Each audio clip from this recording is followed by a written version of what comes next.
Hello good morning दोस्तों, आप सभी को। और मुझे आशा है कि आप सभी बहुत ही अच्छे होंगे। और आपका ये बीएड की जो काउंसलिंग होनी थी दोस्तों 19 नवंबर से, इसकी न्यूज़ आज जो है न्यूज़पेपर में आ चुकी है और बहुत ही अच्छी न्यूज़ आ चुकी है। क्लियर इसमें बताया गया आज की जो न्यूज़ है दोस्तों, और इसमें आपके बहुत सारे जो कन्फ्यूज़न हो गए इस वीडियो में आपके सभी दूर हो जाएंगे। इस वीडियो को ध्यान से देखना, पूरी देखना दोस्तों। इसको देखिए, यहाँ पे सबसे पहले यहाँ पे ऊपर दिया है कि कोविड की वजह से जो है यहाँ पे प्रवेश प्रक्रिया प्रभावित हुई। बीएड में प्रवेश के लिए इंतजार कर रहे अभ्यर्थी 19 नवंबर से काउंसलिंग जो है यहाँ पे शुरू हो रही है। लखनऊ विश्वविद्यालय की वेबसाइट पर जो है इसमें अभ्यर्थियों को ऑनलाइन रजिस्ट्रेशन करना होगा। तो दोस्तों ये जो रजिस्ट्रेशन करना होगा बहुत ही ध्यान से करना है, और हो सके तो किसी ऐसे कैफ़े वाले के पास आप जाए जो कि आपके पहले फॉर्म भर चुके हैं बहुत ही अच्छे से, किसी ने कोई मिस्टेक ना करी हो, क्योंकि यहाँ पे जब रजिस्ट्रेशन होगा तो बहुत सारे क्या करते हैं, मिस्टेक कर देते हैं। तो ध्यान से करना है इसको आप, और साथ में आप बैठना उसमें। इसके बाद यहाँ पे रजिस्ट्रेशन के बाद ही अभ्यर्थी पसंद के कॉलेज चुनेंगे, यानी कि जैसे रजिस्ट्रेशन हो जाएगा उसके बाद आपका कॉलेज चुने जाएंगे। अंकों के आधार पर सीट आवंटित होगी। अंकों का मतलब ये है दोस्तों, आपकी स्टेट रैंक, आपकी देखिए स्टेट रैंक के आधार पर ही आपको जो है कॉलेज प्रोवाइड किया जाएगा। अब यहाँ पे देखिए कितनी सीटें हैं पूरे यूपी के अंदर। तो दोस्तों 10,000 फ्री सीट है पूरे यूपी के अंदर। तो आप ये मान लीजिए कि यहाँ पे आपका कम से कम 2 या 3 हज़ार अभ्यर्थी यहाँ पे जो है प्राइवेट कॉलेज चुनेंगे। ये जो अच्छी रैंक वाले हैं इसमें भी, तो यहाँ पे 2 या 3 हज़ार सीटें खाली रह जाएगी। तो आपका ये है कि 10, 12, 13 या 14 हज़ार तक आपका जो है चांस रहेगा अलग अलग डिस्ट्रिक्ट में गवर्नमेंट कॉलेज मिलने का। तो यहाँ पे इसके बाद पहले चरण की काउंसलिंग 19 से 1 रैंक से लेके 50,000 रैंक तक होगी, यानी कि आपका 1 रैंक से लेके 50,000 रैंक तक आपकी काउंसलिंग होगी दोस्तों पहले राउंड में।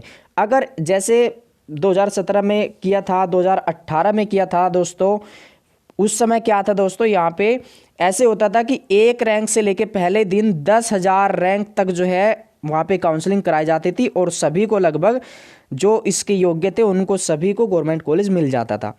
इसके बाद देखिए आपको क्या करना है, यहाँ पे 20 से 22 नवंबर तक रजिस्ट्रेशन और कॉलेज चुनेंगे, यानी कि जैसे पहले आपका यहाँ पे आपका 20 से लेके 22 तक जो है आपका क्या होगा दोस्तों, रजिस्ट्रेशन और कॉलेज चुना जाएगा। यानी कि आपने कॉलेज भी चुन लिए बहुत सारे। अब यहाँ पे कॉलेज आप ऐसा करना दोस्तों, सबसे पहले गवर्नमेंट कॉलेज आप चॉइस करना। अगर आपकी रैंक 15 या 16, 17 हज़ार रैंक तक भी आपकी है, उसके बाद वो प्राइवेट कॉलेज चुनना जो कि आपको लेना है। ठीक है दोस्तों। इसके बाद देखिए रजिस्ट्रेशन और कॉलेज यहाँ पे चुनेंगे। उसके बाद 24 नवंबर को यहाँ पे ध्यान रखना है दोस्तों, 24 नवंबर को सीट आवंटित की जाएगी। यानी कि मैंने किए थे 5 गवर्नमेंट कॉलेज चॉइस, आप ऐसे समझ लेना। तो अब मुझे क्या हुआ, देखिए यहाँ पे 5 गवर्नमेंट कॉलेज यहाँ पे चॉइस किए मैंने, तो मुझे यहाँ पे 5वां यानी कि 4 गवर्नमेंट कॉलेज शुरू के नहीं मिले, 5वां गवर्नमेंट कॉलेज मिला, और वो मुझे मिला दोस्तों आपका दूसरे डिस्ट्रिक्ट में। तो अब मिल गया। अब मेरी इच्छा वहाँ पे नहीं है, क्योंकि वहाँ पे जो है खर्च हो गया 1 साल 2 साल का। तो अब यहाँ पे देखना, इसके बाद आप 25 से 27 नवंबर तक सीट कंफर्म करने के बाद अभ्यर्थी फीस जमा करेंगे। अगर आपकी इच्छा नहीं है तो वहाँ पे आप सीट कंफर्म मत करना, क्योंकि सीट कंफर्म करने के बाद आपको क्या करना पड़ेगा दोस्तों, तुरंत आपकी फ़ीस जमा करनी होगी। तो अगर आपकी इच्छा नहीं है कहीं पे भी एडमिशन लेने की, तो आप सीट जो है आप कंफर्म मत करें उसको, क्योंकि उसके बाद क्या होगा, फीस जमा होगी, और फीस जमा हो जाएगी उसके बाद कोई भी चेंजिंग नहीं होना है। मान लीजिए अब यहाँ पे आपको दूसरे डिस्ट्रिक्ट में नहीं जाना, तो आप अपने डिस्ट्रिक्ट में कोई ऐसा प्राइवेट कॉलेज ले ले दोस्तों जहाँ पे आपका बहुत ही अच्छे से आप आ जा सकते हो। ठीक है, इसमें ये ध्यान रखना है बस आपका, क्योंकि पिछले वर्ष भी दोस्तों ऐसा हुआ था, कुछ स्टूडेंट क्या थे दूसरे डिस्ट्रिक्ट में गवर्नमेंट कॉलेज ले लिए, उसके बाद वो बोले कि सर ये आपका जो है अगर यहाँ से छोड़ दिया जाए, क्या किसी प्राइवेट कॉलेज में फिर अपने डिस्ट्रिक्ट में लिया जाए तो क्या सही रहेगा। तो दोस्तों आपकी जो फीस है ना वो बिल्कुल ख़त्म हो जाएगी, ये मान लीजिए आप, और आपको फिर कहीं पे भी एडमिशन नहीं मिलेगा। तो ऐसी गलती मत करना बिल्कुल भी आप।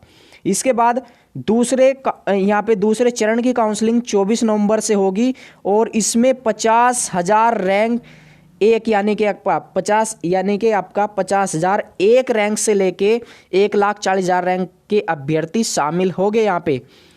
ठीक है दोस्तों, अगर आप पहली काउंसलिंग में आपको ध्यान नहीं रहा, आपकी छूट गई काउंसलिंग या आपने कोई मिस्टेक कर दी, तो आप यहाँ पे सेकंड काउंसलिंग में भाग नहीं लेंगे। इसके बाद आप जो है आपका डायरेक्ट जो एडमिशन होगी उसमें ले सकते हैं, आपकी पूल काउंसलिंग होगी उसमें ले सकते हैं। तो दोस्तों मुझे आशा है कि आप इसको अच्छे से समझ गए होंगे। इसके बाद यहाँ पे 30 नवंबर से 2 सितंबर तक होगी। इसके बाद इसमें यहाँ पे आपका 1,40,000 से 2 लाख यहाँ पे दिया है, 24,000 रैंक कितना दिया है, 1,01,000 से 24,000 रैंक तक अभ्यर्थी शामिल हो गए। 5 से 7 सितंबर तक सीट कन्फर्म करके यहाँ पे फीस जमा करेंगे। इसके बाद चौथे चरण की काउंसलिंग 4 दिसंबर से होगी। इसमें यहाँ पे देखो यार थोड़ा मिस्टेक दिया है, इसमें कोई बात नहीं है। यहाँ पे दिया है कि आपका 13 दिसंबर से आपकी जो है पूल काउंसलिंग होगी, यानी कि आपका पहला दूसरे राउंड में अगर आपने जो है एडमिशन नहीं लिया तो आप इसके बाद जो है पूल काउंसलिंग में भाग ले सकते हैं। अगर आपका पूल काउंसलिंग में भी आपने छोड़ दिया, आपको अच्छा कॉलेज नहीं मिला, तो आप इसके बाद डायरेक्ट आप कॉलेज में एडमिशन ले सकते हैं। दोस्तों अब यहाँ पे आपका जो है यहाँ पे क्वेश्चन होगा कि मेरी जो रैंक है 1,40,000 है या 1.5 लाख है, 2 लाख है, तो क्या मैं डायरेक्ट एडमिशन अभी ले सकता हूँ? तो देखिए अभी आप किसी भी कॉलेज में बात कर लीजिए जाके, और जब भी आपका ये डायरेक्ट एडमिशन का ये डेट आएगा उस समय आपका तुरंत आपको एडमिशन दे दिया जाएगा दोस्तों। इसके बाद एक न्यूज़ और था, इसमें भी देखिए, इसमें दिया है आपका 10% आरक्षण के बारे में। तो यहाँ पे देखिए पूरा दिशा निर्देश दिया गया आपका इसमें लखनऊ विश्वविद्यालय की वेबसाइट पे। इसके बाद बताया गया आपका यहाँ पे काउंसलिंग की पूरी प्रक्रिया ऑनलाइन होगी। इसमें मुख्य काउंसलिंग होगी सबसे पहले, इसके बाद पूल काउंसलिंग होगी, इसके बाद जो है सीधा प्रवेश दिया जाएगा। यहाँ पे आपका काउंसलिंग होगी, अगर आप इसमें छूट जाते हैं तो आप जो है इसमें पूल काउंसलिंग में भाग ले सकते हैं। इसके बाद अगर आपका यहाँ पे भी आप भाग नहीं लेते तो दोस्तों आप जो है यहाँ पे सीधा डायरेक्ट कॉलेज में जाके आप एडमिशन ले सकते हैं। इसकी अलग अलग डेट दी गई है इसमें। इसके बाद मुख्य काउंसलिंग में जो है पहले दिन इसमें दिया कि वही दिया इसके बाद यहाँ पे आपका दिया है कि आर्थिक रूप से कमजोर सामान्य वर्ग के अभ्यर्थियों के लिए इस बार 10% आरक्षण की व्यवस्था की गई। इस बार अभ्यर्थियों को काउंसलिंग के समय शून्य शुल्क का लाभ नहीं मिलेगा। शायद SC/ST के लिए जो है एक कह सकते हैं कि बुरी खबर है, क्योंकि एडमिशन जो होता था एक तरीके से आपका 0 फीस पे हो जाता था।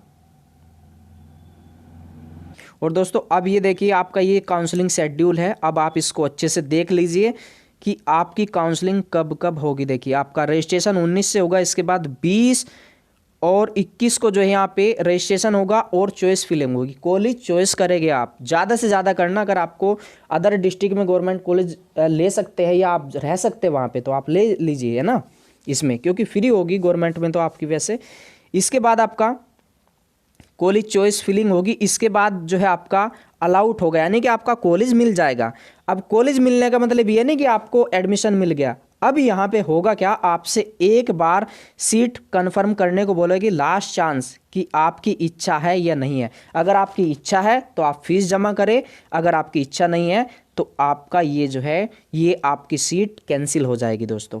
इसी तरीके से आपकी अलग अलग डेट है, 50,000 1 से लेके 1,40,000 तक आपका जो रजिस्ट्रेशन होगा या काउंसलिंग शुरू होगी 24 नवंबर से होगी। इसके बाद 1,40,000 1 से 2,40,000 तक आपकी जो काउंसलिंग होगी दोस्तों ये 29 नवंबर से शुरू होगी। ध्यान रखना है दोस्तों अपनी काउंसलिंग का, क्योंकि अगर आपने पहले या दूसरे राउंड में आपकी काउंसलिंग होगी और आपने एडमिशन नहीं लिया तो ये समझ लीजिए कि आपके डिस्ट्रिक्ट का प्राइवेट कॉलेज जो आप अच्छा है, सबसे अच्छा लेना चाहते हैं, वो भी छूट जाएगा इसमें। इसके बाद यहाँ पे आपका देखिए ये अलग अलग डेट है आपकी काउंसलिंग के अकॉर्डिंग आपका ये, और ये पूल काउंसलिंग है और ये डायरेक्ट एडमिशन है, ये इनकी अलग अलग डेट दी गई है दोस्तों। ये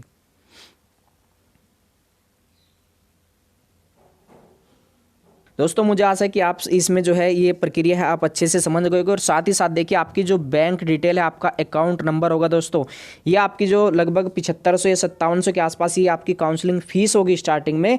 ये आपकी देखिए बाई चांस जैसे यहाँ पे आपका सीट अलाउट या कन्फर्म करने को बोला जाएगा और आप कन्फर्म नहीं करते कि मुझे ये कॉलेज नहीं लेना है, तो आपका अब ये क्या होगा, ये आपकी फ़ीस वापस आएगी, है ना। ये जो 5,000 हो गए वापस आएगी आपके बैंक अकाउंट में। अब यहाँ पे आपने बैंक अकाउंट पिछले वर्ष की तरह दे दिया गलत, तो आपकी वापस नहीं आएगी बिल्कुल भी, फिर आप यूनिवर्सिटी जाना पड़ेगा, फिर बहुत ज़्यादा दिक्कत होगी। तो दोस्तों जितनी भी आपकी डिटेल है, आपका मोबाइल नंबर है, आपकी जीमेल आईडी वगैरह जितना भी है, मैसेज वगैरह आएगा, ओटीपी आएगा, वो सब ध्यान से रखना है, ठीक है दोस्तों।